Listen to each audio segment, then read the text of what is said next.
नमस्कार किसान साथियों, कैसे हो आप सब लोग। स्वागत है आप सभी का फिर से एक नई वीडियो में। दोस्तों, आज का वीडियो वो काफ़ी इम्पोर्टेंट है और अपन देखेंगे कि किस प्रकार है वो लागत किसान की दिन ब दिन है वो बढ़ रही है और वास्तव में इसका किसान को पता ही नहीं है कि हमारी लागत इतनी भी बढ़ रही है और सरकार भी इसके ऊपर कोई ध्यान नहीं दे रही है। तो आज का ये वीडियो खुला खुला उन नीतियों को, उन सरकार की जो भी योजनाएं हैं उनको चैलेंज करेगा कि किस प्रकार है वो सरकार एक और कह तो रही है कि भाई किसान की आय बढ़ानी चाहिए और हम बढ़ा रहे हैं, पर क्या वास्तव में ग्राउंड लेवल पर किसान की नीतियों के ऊपर काम किया जा रहा है? क्या वास्तव में वो सरकार है जो आय बढ़ाने की बात कह रही है, क्या इसके ऊपर वास्तव में वो सही ढंग से काम कर रही है? क्या आने वाले टाइम में वो सफल होगी इसके लिए? क्या आने वाले टाइम के अंदर किसान को ही खेती छोड़ के कहीं और पलायन करने की नौबत आ सकती है? क्योंकि मैं ऐसा इसलिए बोल रहा हूँ कि जो भी लागत है वो दिनों दिन बढ़ रही है और किसान का जो उत्पादन है वो भी कोई खास नहीं बढ़ रहा है, वो भी टिका हुआ है और आने वाले टाइम में ऐसे चलता रहा तो उत्पादन भी किसान का ज़रूर है वो गिरेगा और लागत है वो बढ़ने वाली है। तो उत्पादन घटेगा तो फिर किसान को कहीं और पलायन करना ही पड़ेगा और ज़मीन भी अपनी बंजर होने के कगार पर आएगी अगर अपने आज ही सही टाइम सही मैनेजमेंट से फसल की खेती नहीं करेंगे।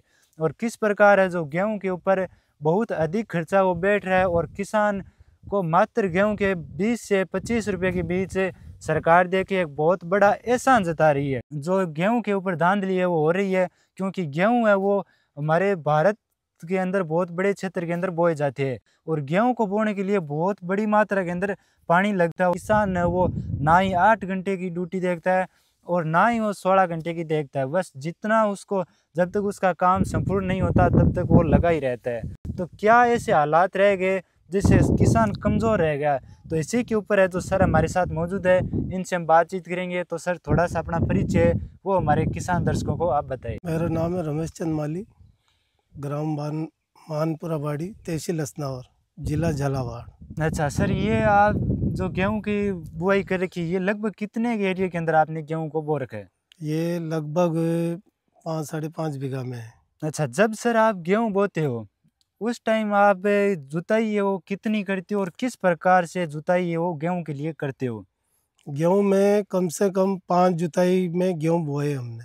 अच्छा। उसमें जो भी खाद डीएपी देना है, सुपर फास्फेट, जिप्सम, अच्छा। इसके अलावा जिप्सम भी डाला, हाँ। डीएपी डाला, सुपर फास्फेट आता है वो डाला। अच्छा। उसके बाद में सारी इसकी जुताई करके इनको बोया। अच्छा, बोने के बाद में सिंचाई दी।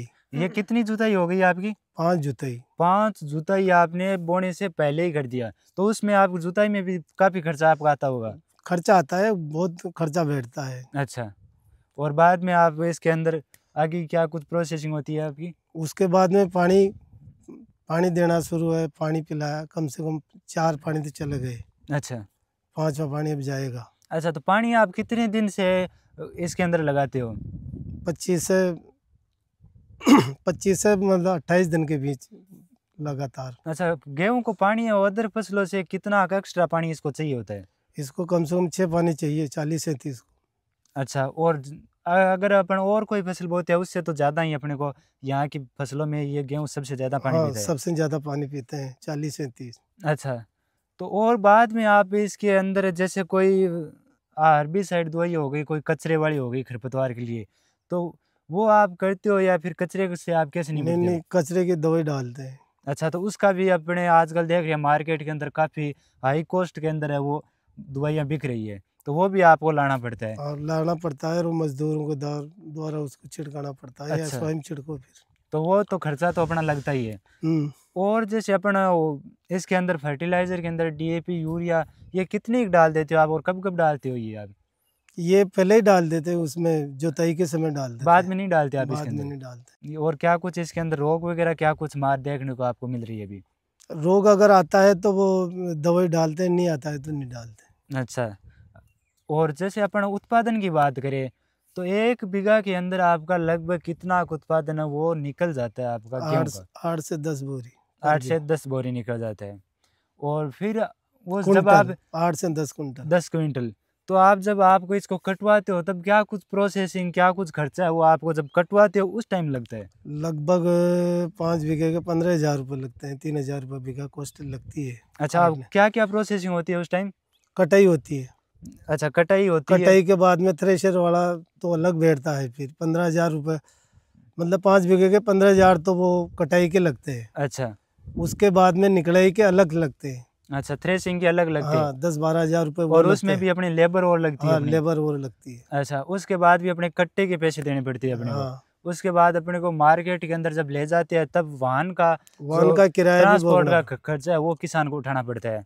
सभी किसान ही उठाता है। और उसके बाद है जो आपको कितने रुपए का मंडी के अंदर जाने के बाद क्या कुछ वहाँ की प्रोसेसिंग होती है, क्या कुछ वहाँ की यूनिट लगती है कुछ दानों वगैरह को छांटने के लिए, और कितना? 2122 रुपया, 2122, 1819, 18-1900 यही मिलते हैं, इससे ज़्यादा नहीं मिलता है अच्छा, भाव। 18 से 21-22 रुपए के बीच हाँ, में किलो के हिसाब से आपका जाता है। हाँ। और उसमें आपके कुछ चालनी वगैरह कुछ अलग से लगती है या जैसे जाता है वैसे क्यों बिक जाता है?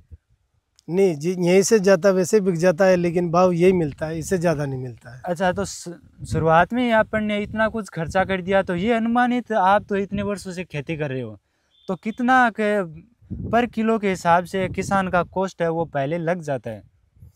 वो कम से कम 40 से 45 के बीच खर्च हो जाता है। पानी की पिलाई, ये बहुत खर्च आता है उसमें। अच्छा, तो किसान दिन रात काम करता है।